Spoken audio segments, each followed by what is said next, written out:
Warahmatullahi wabarakatuh. Waalaikumsalam warahmatullahi wabarakatuh.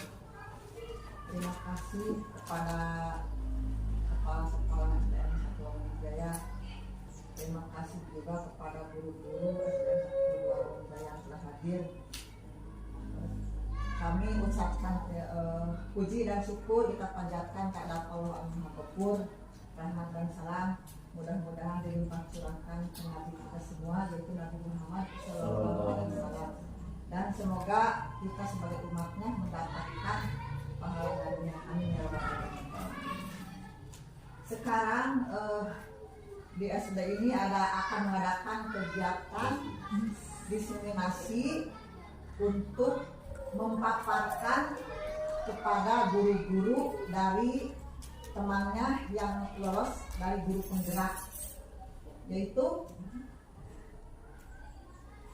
aksi nyata modul budaya positif, menyebarkan pemahaman dan pengalaman penerapan budaya positif.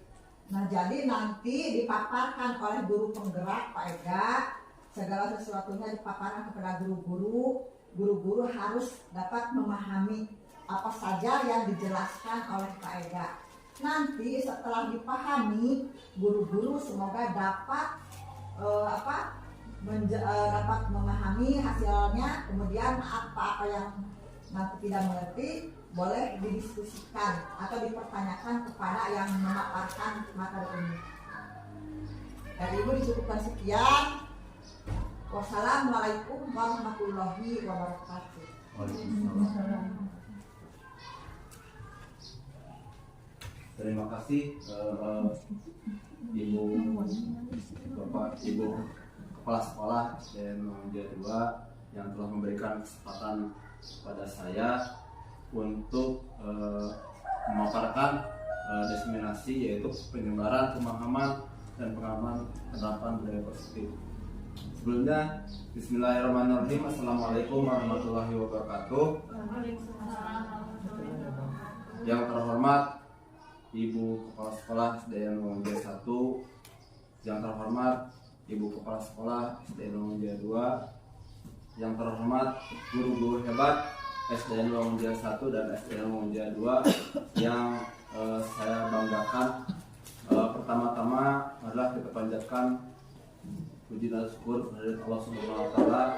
Pada hari ini kita diberikan kesempatan untuk bisa berkumpul di tempat yang berbahagia ini dalam rangka kegiatan diseminasi, yaitu penyebaran pemahaman dan pengalaman penerapan budaya positif. Mungkin di sini kita sharing saja ibu-ibu semua, karena mungkin di sini juga saya dalam tahap belajar. Saya mungkin memahami modul 1.4 ini untuk disebarkan ke ibu-ibu semua, agar kita semua dapat memahami apa yang menjadi tema dalam budaya positif. Dan saya minta maaf, mungkin di sini bukan bermaksud untuk menggurui, tapi ini kita hanya sharing saja pengalaman apa yang telah saya pelajari di modul budaya positif. Selanjutnya perkenalkan, nama saya Ega Marta. Saya sebagai calon guru penggerak angkatan 10 dari SDN 2 Wamonjaya. Alhamdulillah pada kesempatan ini saya sudah melaksanakan pelatihan selama 2 bulan, dan alhamdulillah perjuangan selama 2 bulan ini saya mungkin di akhir modul dari modul 1 ini 1.4 tadi saya harus melaksanakan aksi nyata. Ini sebagai sebuah aksi nyata di mana harus mengimplementasikan dari apa yang telah saya pelajari, yaitu modul 1.4 budaya positif. Lanjut saja mungkin Ibu, konsep utama modul budaya positif di sini ada beberapa hal yang tertanam dalam budaya positif. Yang pertama adalah perubahan paradigma belajar. Yang kedua adalah disiplin positif. Yang ketiga adalah kebutuhan dasar manusia. Keempat adalah motivasi perilaku manusia. keempat ada posisi kontrol restitusi sebagai guru. Kelima adalah keyakinan kelas. Ya, keenam selanjutnya adalah segitiga restitusi. Kenapa ini disampaikan kepada Bapak Ibu semua? Karena ini merupakan salah satu hal yang harus dilaksanakan oleh sekolah kita, sekolah Dewa Mulia 1 dan Dewa Mulia 2. Karena ini satu atap, kita harus melakukan perubahan paradigma belajar terlebih dahulu.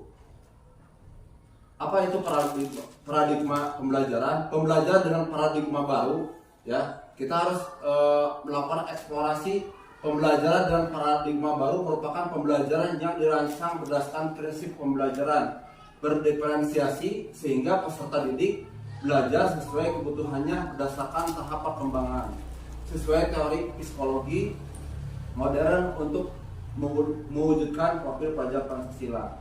Nah, kenapa ini harus disampaikan? Karena mungkin kita sebentar lagi kita akan ada transformasi pendidikan terutama di kurikulum. Kurikulum kita, kurikulum 2013 itu akan ditransformasi ke kurikulum merdeka. Nah, dengan kurikulum merdeka ini kita harus dituntut siswa harus belajar berdiferensiasi, pembelajaran berdiferensiasi.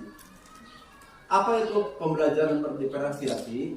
Pembelajaran diferensiasi itu adalah pembelajaran yang diutamakan berpihak pada murid sesuai dengan kebutuhan murid itu sendiri. Ya, jadi tidak bisa memaksakan orang harus pintar matematika, kita tidak dipaksakan, itu sesuai dengan minat dan bakat dari murid itu sendiri.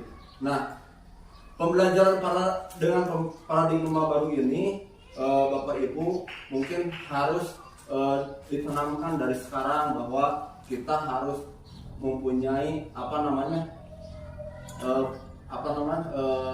pemikiran atau wawasan ke depan bagaimana mengembangkan kurikulum merdeka ini agar terlaksana di sekolah kita, khususnya di SD Wangunjaya 1 dan SD Wangunjaya 2. Apa sih perubahan paradigma, stimulus perubahan paradigma itu? Nah, di sini diilustrasikan. Ini adalah ilustrasi Bapak Ibu ya. Perubahan paradigma, stimulus respon ke pendekatan teori dan kontrol. Ini stimulus respon tentang dunia. Nah, realitas kebutuhan kita sama. Semua orang melihat hal yang sama. Kita mencoba mengubah orang agar berpandangan sama dengan kita. Perilaku buruk dilihat sebagai suatu kesalahan. Orang lain bisa mengontrol kita. Saya bisa mengontrol orang lain. Pemaksaan pada saat rujukan gagal. Model berpikir menang atau kalah.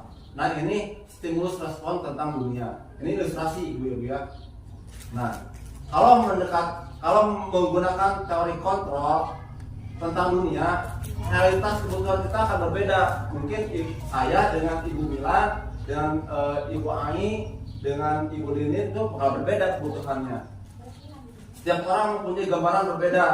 Pasti Ibu Milan pasti bakal berbeda, memiliki gambaran tentang pendidikan yang ada di kita itu bakal berbeda.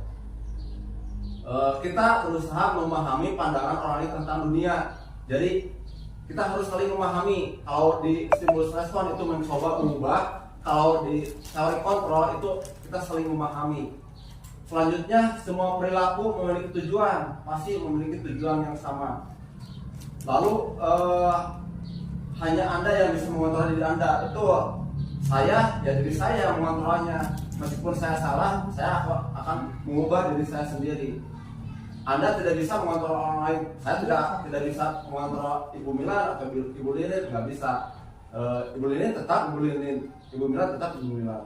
Nah, di sini ada kolaborasi dan konsensus menciptakan pilihan-pilihan baru dan model berpikir menang dan menang. Kita harus tetap yang terbaik dan harus yang terbaik. Ini ilustrasi ya, ilustrasi tentang paradigma baru. Stimulus respon ke pendekatan teori kontrol. Selanjutnya tadi disiplin positif. Nah, dalam disiplin positif dalam budaya kita, makna disiplin dimaknai menjadi sesuatu yang dilakukan seorang pada orang lain untuk mendapatkan kepatuhan. Kita cenderung menghubungkan kata disiplin dengan ketidaknyamanan. Ya, jadi kata disiplin teh bodak kudu bangun pagi-pagi, bodak kudu kerja PR, teu hayang nyaho pokokna kerja PR.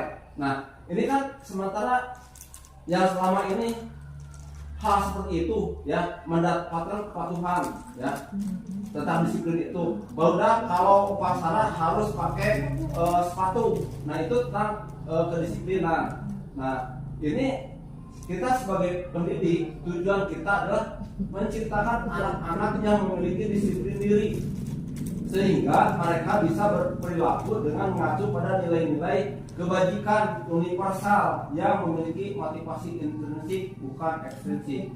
Nah, kalau tadi kan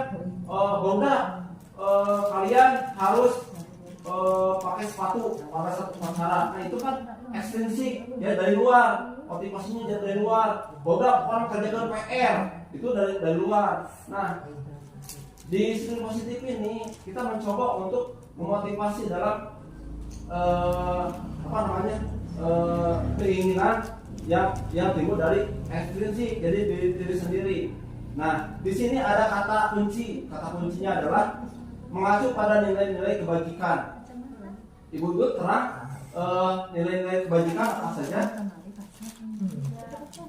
Nah, nilai-nilai kebajikan apa ya? Kalau kebajikan itu merupakan suatu hal yang harus ada di kurikulum Merdeka, itu harus diterapkan ya, nilai-nilai kebajikan itu. Nah, di sini salah satu nilai-nilai kebajikan.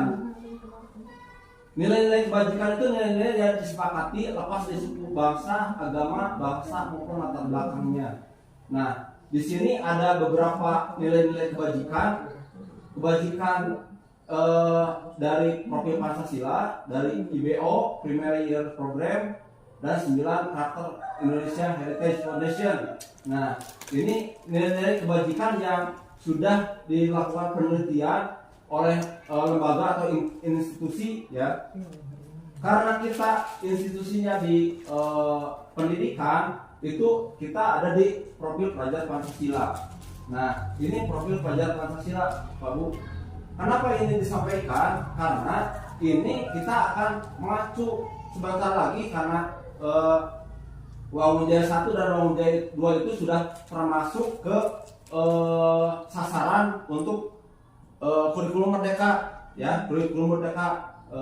Makanya ini harus disampaikan. Profil pelajar Pancasila ya, beriman, bertakwa kepada Tuhan Yang Maha Esa, berakhlak mulia, berikan makan global, gotong royong, mandiri, kreatif, dan berpengalaman kritis.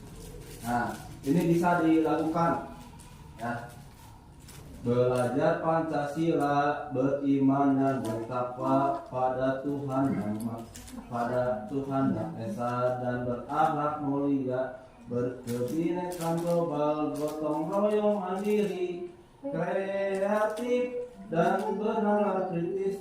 Nah, ini harus disampaikan ke anak-anak, ibu-ibu ya, harus disampaikan ke anak-anak bahwa inilah hal yang harus dikuasai anak-anak dalam posisi disiplin kita sebagai siswa yang ada di SD Uang Jaya 1 dan SD Uang Jaya 2. Nah, di sini ada dari IBO Primary Year Program ya, ada toleransi, rasa hormat, integritas, mandiri, menghargai, antusias, empati, pengetahuan, kreativitas, kerjasama, percaya diri, dan komitmen.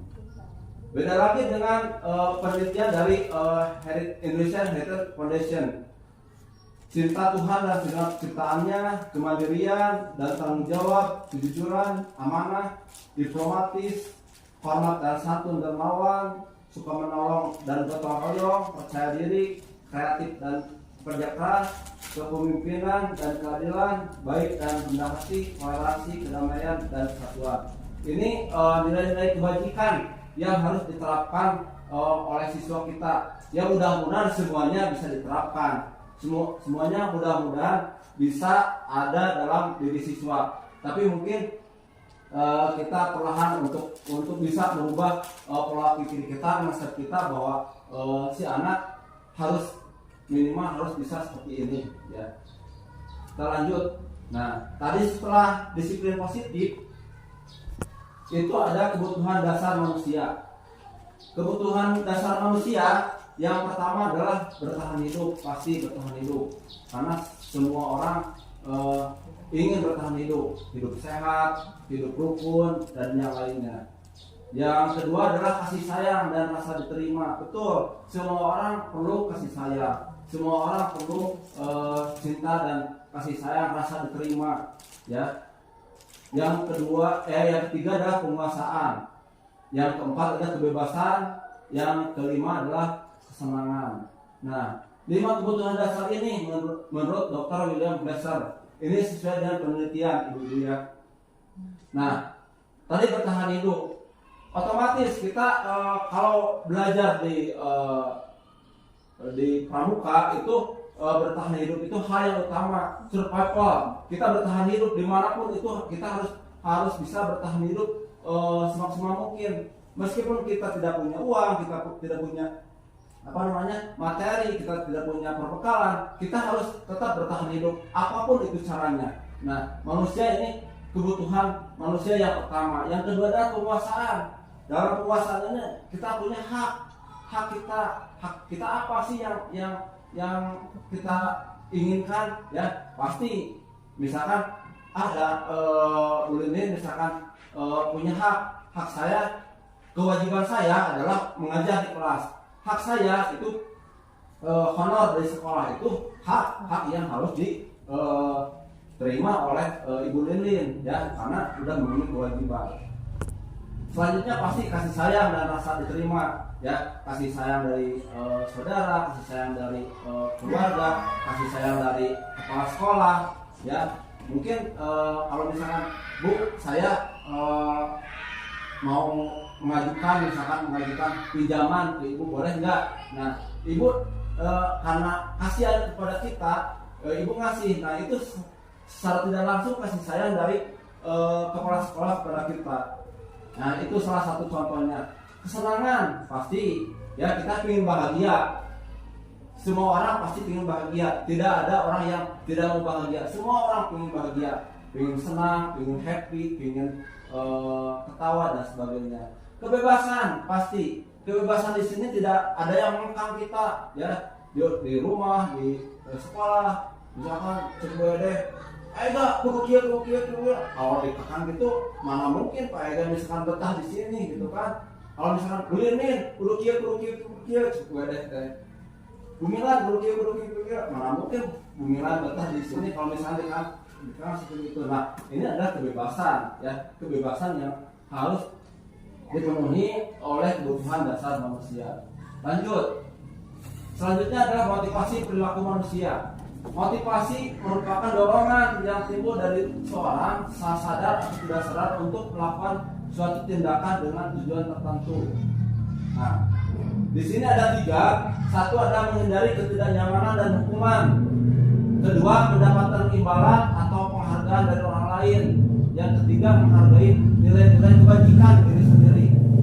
Nah, saya akan jelaskan poin pertama, menghindari ketidaknyamanan dan hukuman. Ya, biasanya anak ya, kita implementasinya ke anak.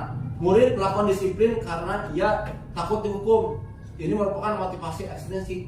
Jadi takut dihukum, kerjakan ayeuna PR meskipun salah oge, dan dihukum ke bumilan. Nah, itu salah satu hal motivasi yang timbul dari ekstrinsi.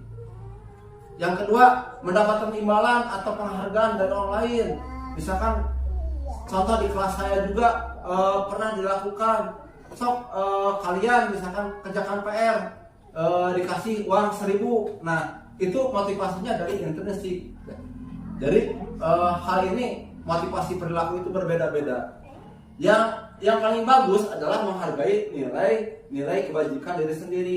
Murid melakukan disiplin diri karena sadar akan nilai kebajikan dirinya merupakan motivasi intrinsik. Jadi murid akan melakukan disiplin murid harus tahu apa namanya tadi nilai-nilai kebajikannya apa sih, misalkan tadi gotong royong, apa namanya mandiri, kreatif. Nah itu harus menghargai nilai kebajikan diri sendiri untuk contohnya dilakukan di murid di kelas.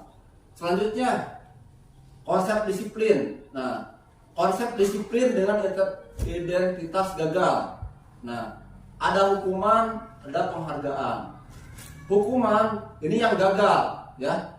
Hukuman itu pasti menyakitkan, terus tidak nyaman. Apalagi kalau siswanya pendendam, ya. Tuh yang di sekolah. Nah ini itu ada ketidaknyamannya. Terus misalkan murid takut, sieun paega mah karena sieun dijewer dan sebagainya. Nah ini yang harus dihindari. Terus memaksa, kamu pokoknya mah karena tidak mengerjakan PR, kamu harus memaksa, harus kerjakan ini, misal menulis dan sebagainya. Menyembunyikan kesalahan, murid menyembunyikan kesalahan. Nah ini juga hal yang harus dihindari, ya. Terus murid menjadi rendah diri, ya ini harus dihindari. Terus untuk penghargaan tidak efektif karena merusak hubungan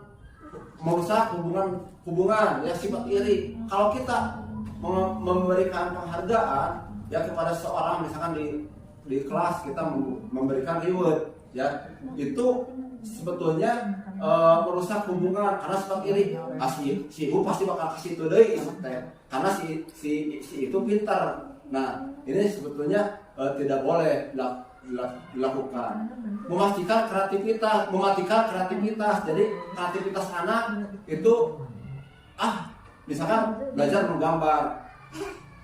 menggambar si anak misalkan dikumpulkan anu bagus dipunten 100 teh, tapi anu jelek kalau jelek dipunten misalkan sayana. Nah ini pasti bakal mematikan kreativitas anak, karena proses belajar itu Bu, yang saya pahami karena saya sudah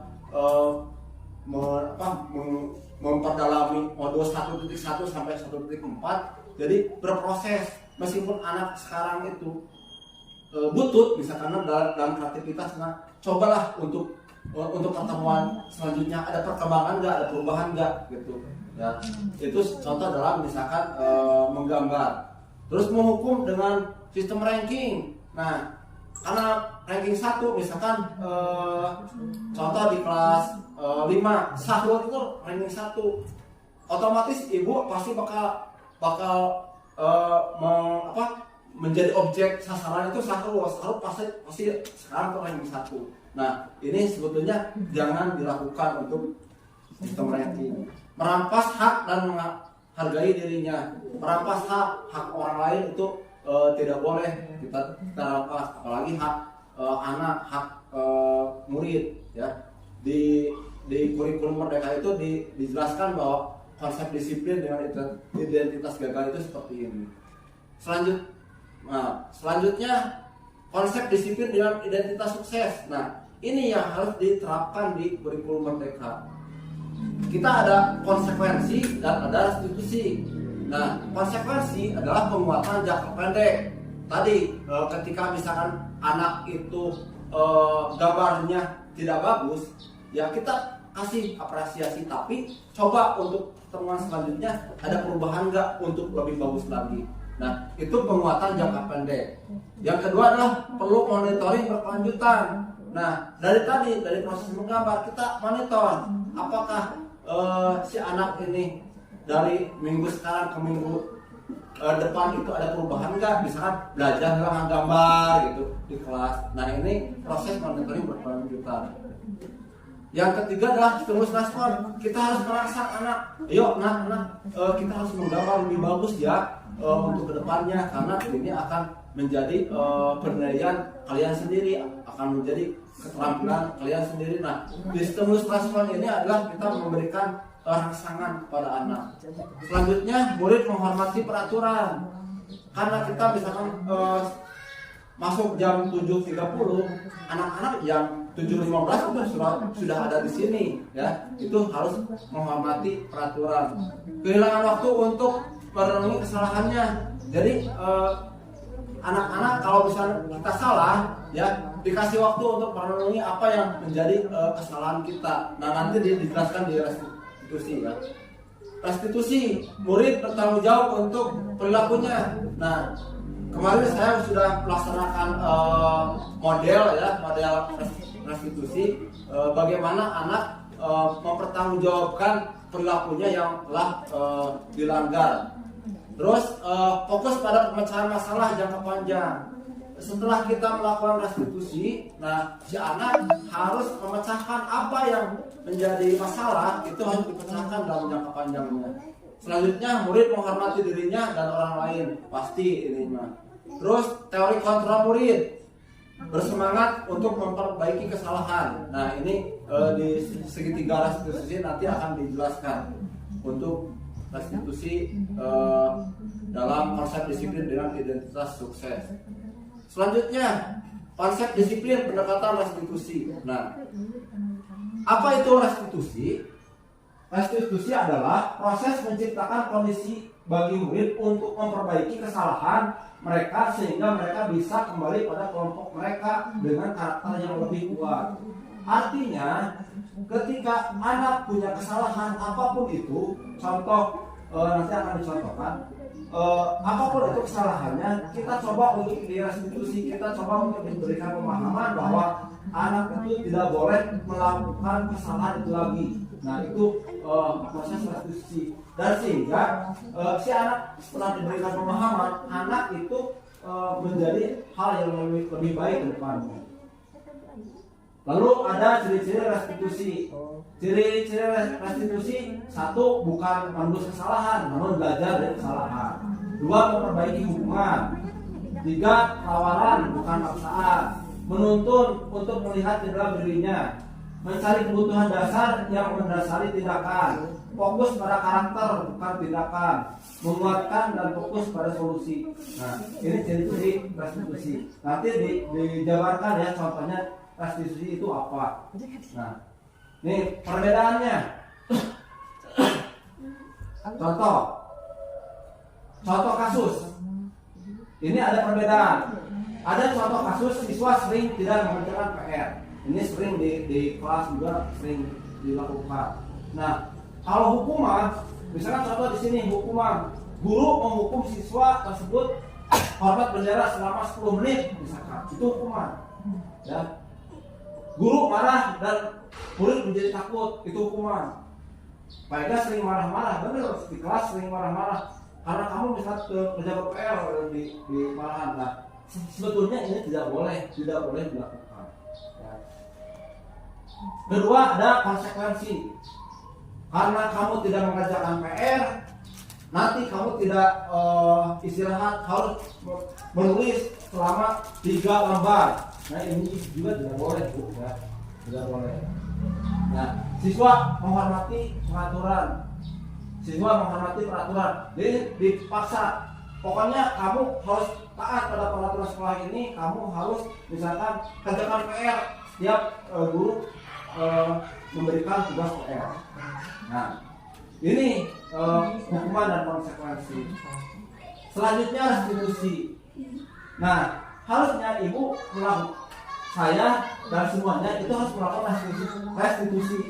Guru menanyakan keyakinan kelas dirinya untuk membantu siswa menyelesaikan masalahnya. Guru terbuka dan siswa menghormati dirinya dan orang lain. Artinya ketika anak tidak mengerjakan PR, yuk kita ngobrol bareng-bareng. Kenapa ini terjadi? Nah, selanjutnya ada 5 posisi kontrol restitusi. 5 posisi kontrol itu 5 posisi kontrol restitusi sebagai guru. Ada penghukum, ada yang membuat salah, pembuat rasa bersalah, ada sebagai teman, ada sebagai pemantau, dan ada sebagai manajer. Nah, kira-kira anu mana anu dipilih ibu-ibu? Kalau yang efektif itu ya bisa sebagai penghukum, karena kalau penghukum mungkin Bu setiap siswa kan beda, yang berarti harus diwatosan kieu, tapi tetap keneh bandel ya. Nah itu sekali-kali, mungkin sekali-kali dihukum, tapi dihukumnya tidak dengan fisik, tapi dengan bagaimana dia supaya berpikir ya. Itu dihukum. Membuat rasa bersalah. Nah di sini ada kasus. Contoh kasus, siswa tidak memakai sepatu pada saat upacara bendera. Kalau penghukum ya langsung yang kalau guru sebagai penghukum patuhi aturan sekolah, lalu berdiri di depan barisan atau menghormati bendera. Ya, itu guru sebagai penghukum. Kalau guru membuat rasa bersalah, itu harus ada komunikasi. Berapa kali bu guru harus memberikan, berapa kali misalkan saya harus memberitahu kamu, ibu sangat kecewa sama kamu. Nah itu sebagai rasa bersalah. Kalau sebagai teman, ayolah yang tertib, buat ibu bangga, kali ini tidak apa-apa, salah juga. Nah itu sebagai teman. Kalau pemantau, kamu sudah melanggar, apa peraturan dan konsekuensinya? Misalkan kamu sudah melanggar ya karena tidak pakai sepatu, apa sebenarnya konsekuensinya? Nah itu sebagai pemantau. Kalau sebagai manajer, kita harus mengkorek dulu si anak. Apakah kamu tahu kesalahanmu? Nah, kira-kira bagaimana kamu akan memperbaiki kesalahan ini? Nah ini sebagai manajer. Lanjut, ada keyakinan kelas. Keyakinan kelas itu mengapa harus keyakinan kelas? Karena keyakinan kelas itu harus disepakati semuanya. Contoh, kalau ilustrasikan, mengapa kita memiliki aturan bahwa kalau memakai motor harus pakai helm? Nah itu sebagai aturan. Terus mengapa kita sebelum makan harus cuci tangan? Itu sebagai aturan juga. Nah, untuk membuat keyakinan kelas, ibu-ibu harus disepakati yuk bersama. Biasanya keyakinan kelas itu dibuat ketika tahun ajaran baru biasanya. Kalau misalkan tahun ajaran baru, saya memegang kelas 4. Yuk kita membuat keyakinan kelas anak-anak. Dibuat satu misalkan tidak boleh terlambat masuk kelas. Kedua, tidak boleh permisi pada saat jam pelajaran. Nah itu dibuat, didiskusikan, ya, disepakati bersama, itu membuat keyakinan kelas. Terutama kita harus berdiskusi dengan anak-anak. Yuk anak-anak, kita berdiskusi yuk tentang aturan yang ada di kelas. Terus kita susun, ya tadi. Satu, misalkan harus masuk kelas tepat waktu. Kedua, tidak boleh makan dan minum. Ketiga, misalkan tidak boleh ada yang permisi dan sebagainya. Ketika sudah dibuat, itu lalu ditempelkan di kelas. Nah itu sebuah keyakinan, membuat keyakinan kelas untuk murid-murid kita di dalam kelas. Selanjutnya, bagaimana pembentukan keyakinan kelas? Pembentukan keyakinan kelas itu harus disepakati bersama. Entong anu hese-hese nya misalkan naon itunya, misalkan harus membayar uang kas sebesar 20.000 per bulan misalkan. Itu kan yang susah-susah sebetulnya mah. Apakah si anak itu kaduga atau pinter gitu. Nah, kita harus melihat dulu. Kalau misalkan yang melanggar aturan atau yang tidak beberes itu didenda Rp500. Nah itu hal yang wajar sebetulnya. Nah itu jadi untuk pembentukan keyakinan kelas itu tidak boleh yang panjang-panjang, yang susah-susah, tapi yang mudah-mudah saja, yang bisa terjangkau oleh anak-anak, yang bisa dilaksanakan oleh bersama, dan bisa kita melaksanakan restitusinya ke depan. Selanjutnya, segitiga restitusi. Segitiga restitusi ini adalah menstabilkan identitas, yakni kita di segitiga restitusi setelah anak melakukan kesalahan. Contoh, kemarin saya membuat video segitiga restitusi. Ketika anak membuat kesalahan di kelas, ya, Nah, kita tidak langsung membuat segitiga restitusi, tapi ketika sudah melakukan kesalahan, kita panggil ke ruangan, ya, ke ruangan kantor, ke ruangan yang lebih steril, ya. Kita berdiskusi. Nah, di dalam diskusi itu, hal yang pertama adalah menstabilkan identitas. Apa maksudnya menstabilkan identitas? Ya, kita coba ke anak itu kenapa melakukan pelanggaran, kenapa itu makan di kelas. Nah, terus semua orang juga pasti punya kesalahan dan sebagainya.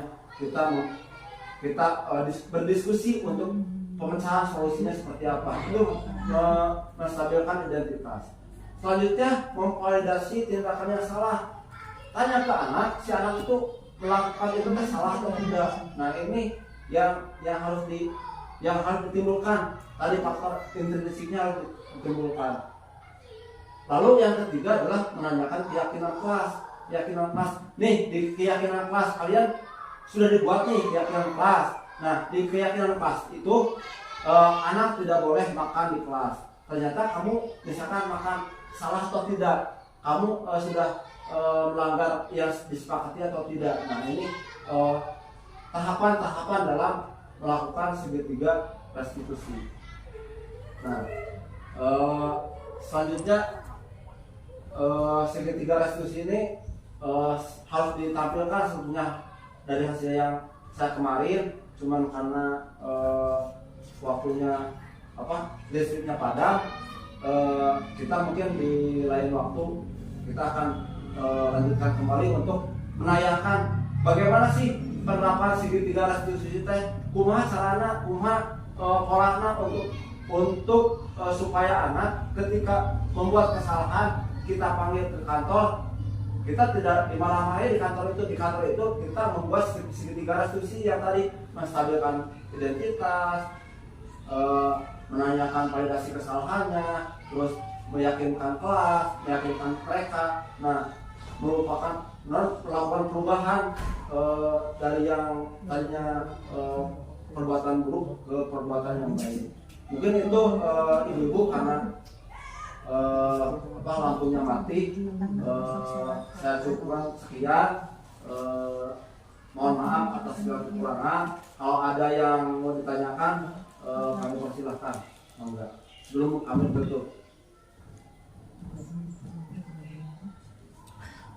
Ya, Bu. Assalamualaikum warahmatullahi wabarakatuh. Waalaikumsalam warahmatullahi wabarakatuh. Tadi terkait motivasi, ada motivasi intrinsik dan juga motivasi ekstrinsik. Tetapi di sekolahnya ya, khususnya di kelas saya itu emang kebanyakan itu anak itu motivasinya secara ekstrinsik. Nah, pertanyaannya bagaimana cara kita sebagai seorang guru untuk meningkatkan motivasi intrinsik siswa? Nah, terima kasih Bu Aing atas pertanyaannya. Untuk meningkatkan motivasi intrinsik, yang menurut saya pribadi, si anak harus tahu dulu apa tujuan mereka. Misalkan motivasi dalam belajar, salah satu contohnya misalkan motivasi dalam belajar. Nah, ini salah satu contoh motivasi dalam belajar. Nah, ketika misalkan anak mempunyai tadi sudah dibuat keyakinan kelas bahwa anak misalkan harus fokus belajar. Ketika anak melakukan kesalahan, itu harus harus dirasa, harus melakukan stimulus respon. Tujuan anak kesini itu mau apa? Nah, kebanyakan bukan hanya di kelas kelas saya juga faktor internet ekstrinsik yang lebih dominan. Nah, kita harus mendalami ke hati anak. Tujuan anak dari rumah ke sekolah itu apa? Untuk belajar. Kalau belajar, si anak itu harus ditanamkan dulu dalam dirinya bahwa kalian tuh di bumi sahabatnya belajar, lain bawah. Nah, ini yang susahnya. Nah, untuk menerapkan hal itu, untuk proses belajar itu, untuk menumbuhkan motivasi intrinsik itu, jadi harus guru, yang namanya guru harus sabar, harus penyayang juga, itu harus kontinu, harus konstan, harus terus mengingatkan si anak itu. Ketika anak itu misalkan sudah melotok di pikiran bahwa saya ke sekolah itu untuk belajar, pasti akan timbul dalam dirinya, oh benar, kurang teh ke sekolah lain bawang tapi orang belajar. Nah itu salah satu contohnya yang saya terapkan gitu. Mungkin ada contoh-contoh lain dari misalnya dari permasalahan yang lain. Cuman yang saya ambil dalam misalkan dari motivasi belajarnya. Ketika anak dari rumah berangkat ke sekolah, cik naon udah teh sekolah. Nah, harus ditanamkan si anak itu menimba ilmu ke sekolah itu. Di sekolah, ketika ada di sekolah, pulang lagi ke rumah, ada yang dibawa ke rumah.